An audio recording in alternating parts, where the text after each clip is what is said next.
Alguma vez, olhando fixamente para uma pintura, você já achou uma caveira escondida no meio dela?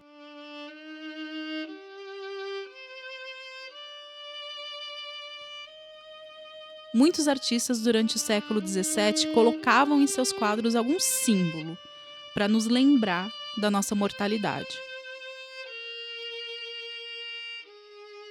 Entre eles, a caveira era o mais comum, a lembrança da morte. Quem mexe com ossos, eu imagino, deve ter essa proximidade com a finitude. Mas o que será que pensariam os animais caso se deparassem com seus próprios restos mortais? Dessa vez, não são os heróis gregos que estão dentro do barco. É você quem está navegando ainda perto da costa. Você consegue ouvir a arrebentação do mar, as ondas lambendo a areia, sem muita delicadeza, mas também sem alarde. De repente, em milésimos de segundo, uma barreira enorme se forma na sua frente. É ela. Incontornável.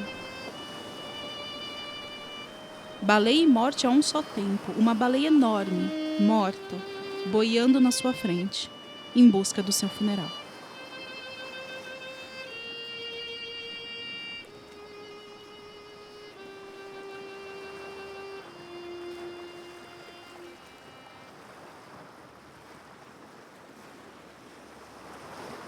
Eu sou a Lilian Sais e esse é o terceiro episódio de Todos os Ontens, um podcast de narrativas, passados, humanidade e memórias.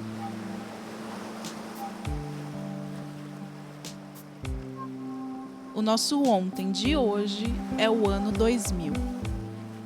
Mas antes disso, eu quero que você me responda uma pergunta. Em que coisas o Papa João Paulo II foi um recordista?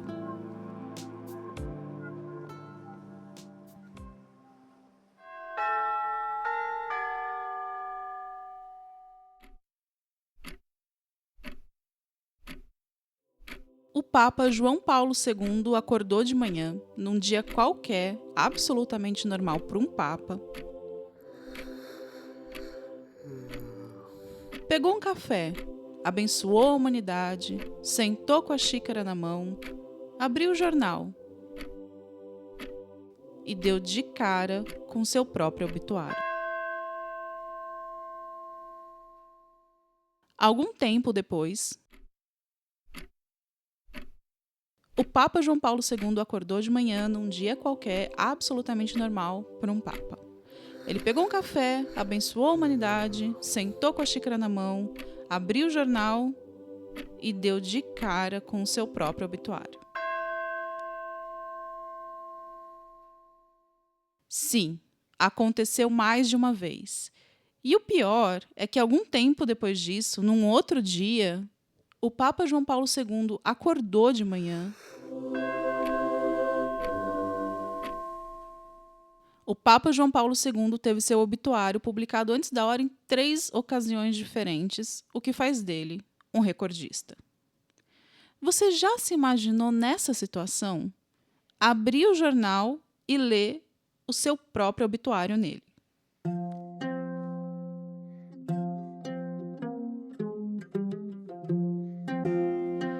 Gafes à parte, o obituário é uma forma delicada de louvar a memória de alguém.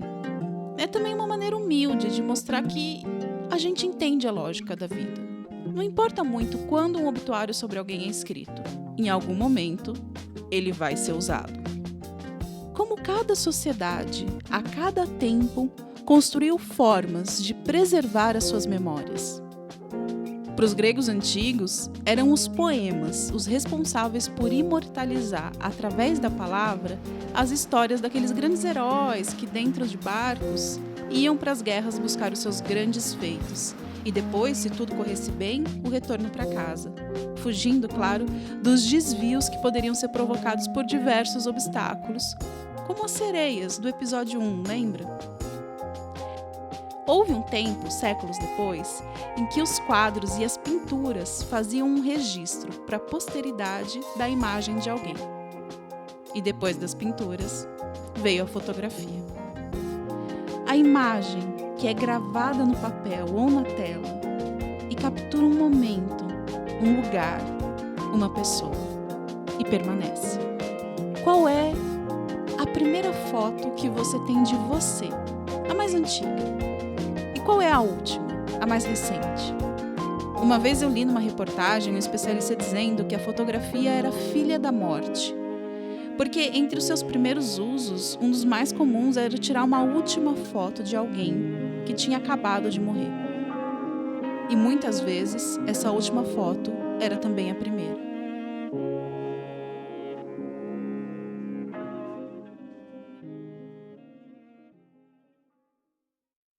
No ontem do ano 2000, o cenário é aqui mesmo, no Brasil. A cidade é Ubatuba, no litoral norte do estado de São Paulo. 70 quilômetros de costa, com mais de 100 praias, fora as ilhas. Tudo misturado com parte do que restou da Mata Atlântica. Claro que um lugar paradisíaco desses vive em torno do turismo. E a alta temporada fica nos meses mais quentes do ano. Quando novembro chega, toda a hotelaria, os donos dos bares, restaurantes, dos quiosques, do comércio em geral, estão preparados para faturar um tanto que compense também os meses da baixa temporada, quando está frio demais e ninguém quer pegar uma praia. E a história começa com uma baleia jubarte que encalha em Ubatuba, na praia do Bonete, e é salva pela equipe coordenada pelo Hugo Galo. 15 dias depois vem uma notícia. Há uma baleia jubarte morta boiando perto da área costeira da cidade. E ninguém sabia se era a mesma baleia que tinha sido salva ou se era outra. E eu cheguei à conclusão que não era o mesmo animal, porque a baleia boiando ao lado da Ilha Anchieta era enorme, muito maior do que a gente tinha salvo, apesar de ser da mesma espécie. Era uma jubarte de 15 metros, quando a que a gente salvou era um juvenil de 11. Então, apesar da gente não ter determinado na época o sexo do animal que a gente salvou, a gente viu que essa que estava boiando era uma fêmea e ela já estava num estado avançado de decomposição, assim, há vários dias apodrecendo no mar, né? Depois disso, ficava o problema de ter uma baleia em processo avançado de decomposição perto das praias. Uma solução seria tentar rebocar essa carcaça, já bastante podre, para alguma praia afastada da população. Porque ali onde ela estava, a maior chance era que ela encalhasse em alguma das praias mais habitadas e visitadas da cidade. No dia seguinte, 7 da manhã, toca meu telefone. E então ele descobriu que a baleia tinha encalhado. E como a gente já comentou por aqui em outros ontens, uma baleia encalhada pode virar um grande problema. Principalmente quando encalha aí na frente de um empreendimento hoteleiro, na frente de um restaurante, em uma área com orla, né, uma área bem desenvolvida, com residências e empreendimentos, né, na costa. Então, assim, praias centrais com grande fluxo de pessoas, aquela carcaça gigantesca em decomposição se torna realmente um estorvo, né, um problema, não somente pelo cheiro, mas pelo risco de contaminação por conta da decomposição daquele pool de bactérias, né, que começa a sair daquela carcaça e também atrai muitos urubus e fica uma situação bastante insalubre ali, aquela praia, né? Tá aí o Hernani Ramos, do Instituto Baleia Jubarte, que não deixa a gente mentir. E aí o Hugo logo quis saber onde a baleia tinha encalhado. Que cagada, tá onde que ela encalhou? Na Praia Grande. Aí começou o problema. Entre as praias de Ubatuba, a predileta de muitos turistas é a Praia Grande, que tem uma enorme estrutura de hotéis, pousadas, quiosques e bares. Entre as 100 praias, aquela provavelmente estava entre as piores para a baleia encalhar. Todo mundo que mora na costa sul da cidade precisa passar pela Praia Grande para chegar ao centro. E a costa sul é a costa massivamente habitada em Ubatuba. Era onde eu morava, por exemplo, do alto dos meus 15 aninhos de idade. Eu estava no ônibus, voltando da escola, lendo um livro, já que a viagem era um pouco longa, quase 1 hora. E de repente eu vi todo mundo de pé, olhando pela janela em direção à praia. Era sexta-feira, sol a pino, alta temporada chegando. E é claro que com tanta gente passando por ali todos os dias, a notícia da baleia começou a correr. Eu fiquei sabendo da baleia porque todo mundo falava da baleia. E daí as pessoas iam ver a baleia e falavam para eu levar. Na época eu só tinha o Gabriel, né? Para eu levar o menino para ver a baleia. Falei, para que eu vou levar o menino para ver uma baleia morta? E que depois falaram que fedia demais, porque ela entrou em decomposição, então era assim um fedor intenso. Daí eu não a vi, porque eu não quis. Falei, vou ver a baleia morta, decompondo. Era uma loucura, né? Virou uma atração turística, aquela baleia encalhada, decomposta, fedida. E eu não a vi, mas eu tava lá sim. Essa é a Olivia Borges Maradei, uma amiga que, como eu, morava na cidade na época em que tudo aconteceu. Na época, ela era minha professora. E o que ela descreve foi exatamente o que começou a acontecer. Viva ou morta, não importava. As pessoas queriam ver a baleia. Enquanto a prefeitura não sabia bem o que fazer com a baleia e testava diferentes estratégias, nem todas lá muito eficazes, a baleia ficou ali, encalhada, apodrecendo. E se passou um dia, 2, 3, 4, 5, 6, 7. Foi um assunto polêmico na cidade, né? Todos foram até essa praia para ver a baleia. O relato que me veio é que alguns pais, olha que loucura, alguns pais colocavam as crianças em cima da baleia para tirar foto. E a praia ficou fétida durante dias, assim, por conta do cadáver da baleia, e os pais sem noção, querendo tirar foto das crianças na baleia. Ah, mas essa da baleia foi bizarro. Eu acho que foi uma coisa muito, muito bizarra. Porque é isso, virou atração turística, uma coisa que é terrível, né? É doído, eu não sei.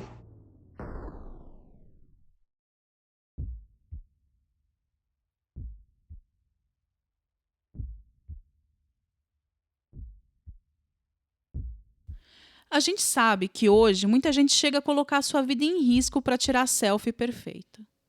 No ano 2000, não tínhamos celulares perfeitos para tirar selfie, nem redes como o Facebook e o Instagram para postar as fotos depois. Mas mesmo assim, a motivação para chegar perto da baleia existia. Será que tanta gente atravessou a cidade atrás de capturar em foto e em retina aquela imagem por causa da necessidade de se sentir inserido num evento que estava acontecendo na cidade? Talvez, nesse contexto, tivesse muito mais a ver com um desejo de ter essa história para contar. Não seria no Facebook, mas seria algo que iria para as histórias de família, de compartilhar com os amigos na mesa do bar, de churrasco. Seria algo realmente, seria um evento, sim, ainda que diferente desse evento mais dinâmico e de grandes circulações de informação. O Leandro Durazo, antropólogo que está com a gente desde o episódio 1, também acrescentou outro fator: o fascínio. E eu penso que, nesse caso, talvez tenha muito a ver também com esse fascínio, ou um certo fascínio que a morte, ou que essa compreensão da finitude exerce nas pessoas. Isso é uma coisa que é estudada há muito tempo por muitas abordagens diferentes.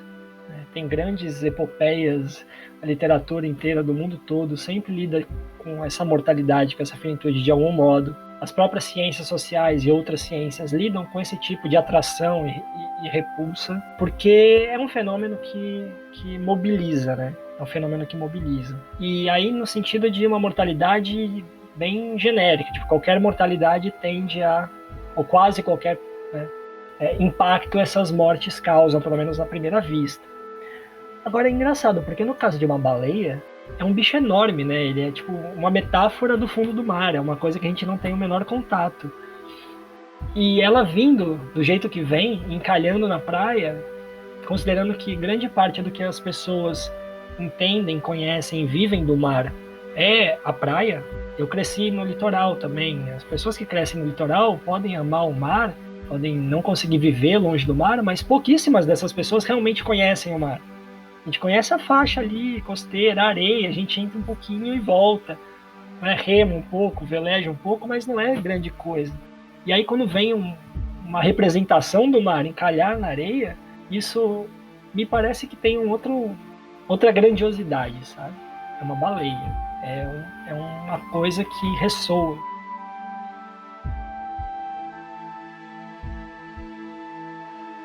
E aí a gente pensa que, por exemplo, esse é um animal mítico e que está em tudo quanto é tradição literária e religiosa já desde há muito tempo, porque é uma baleia, é uma coisa realmente é um monstro do mar, é algo que traz um tipo de ressonância mesmo de uma existência que a gente não conhece, está muito submersa e que é muito impactante, né? O Leviatã é aquela coisa que é de fato uma representação de algo que transcende, que nos transcende.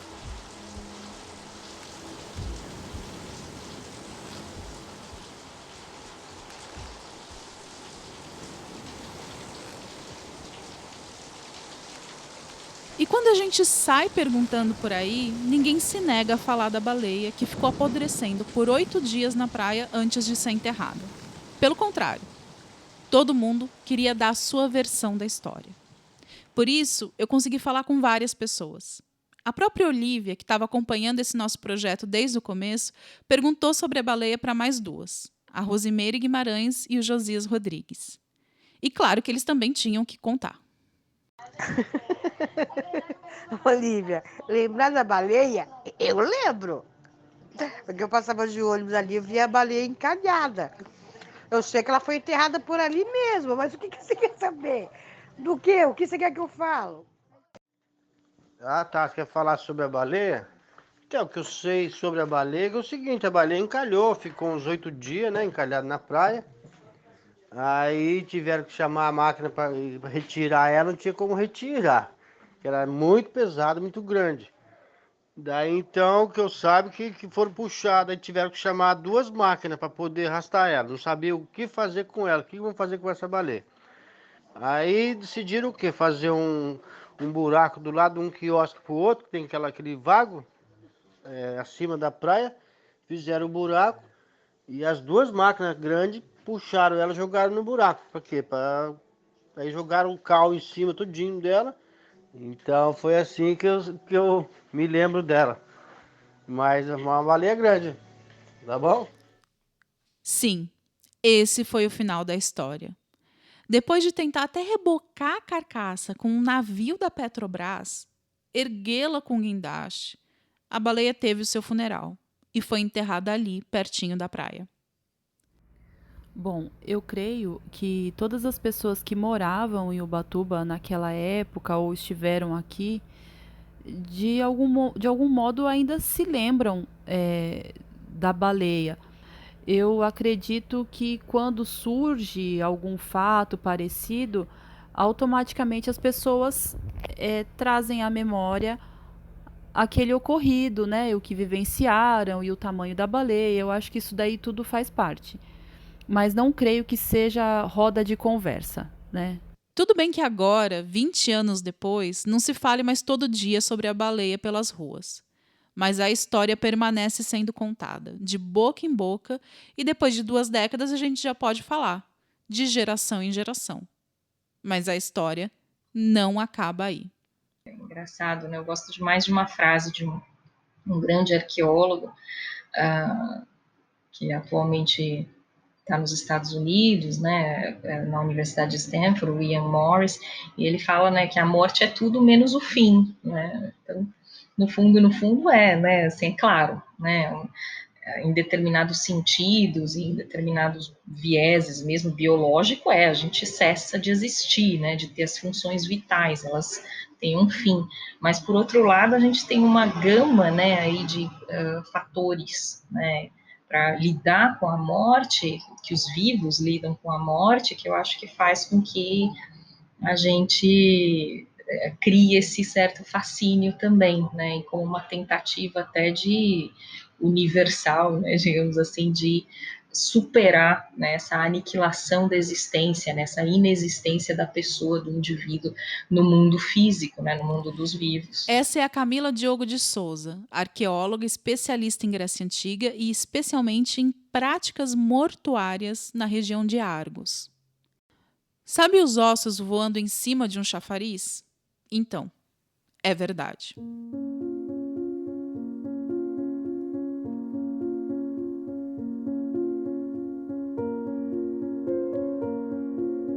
Dez anos depois de ter sido enterrada, a baleia foi desenterrada e o esqueleto dela foi montado ao ar livre numa praça da cidade, ao lado do aquário. Quem passa por ali sempre fica um pouco curioso para saber o que aconteceu. E o monumento, assim, cumpre a sua razão de existir, mantendo viva a memória do passado.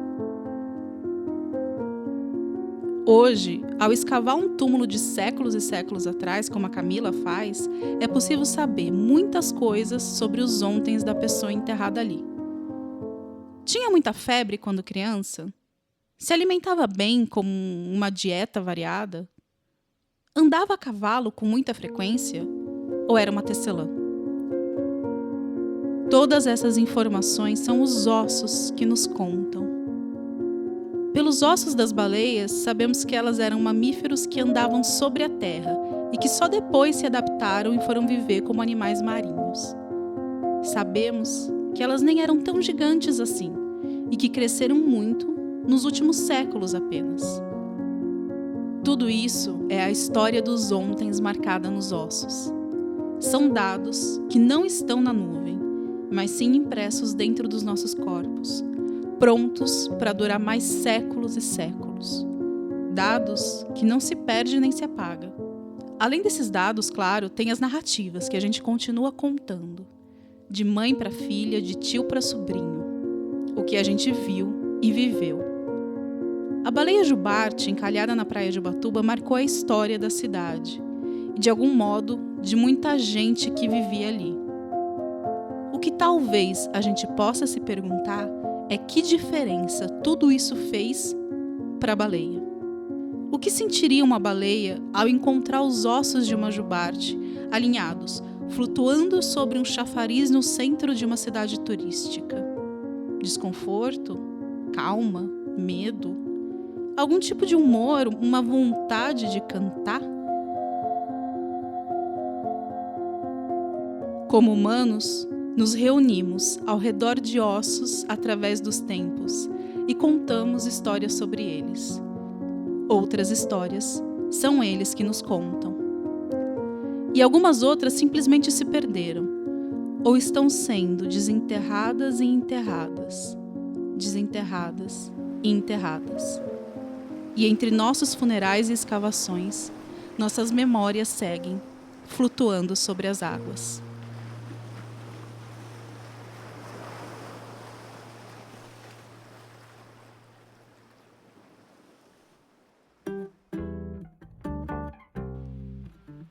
Este é um podcast Rebentar Central de Histórias.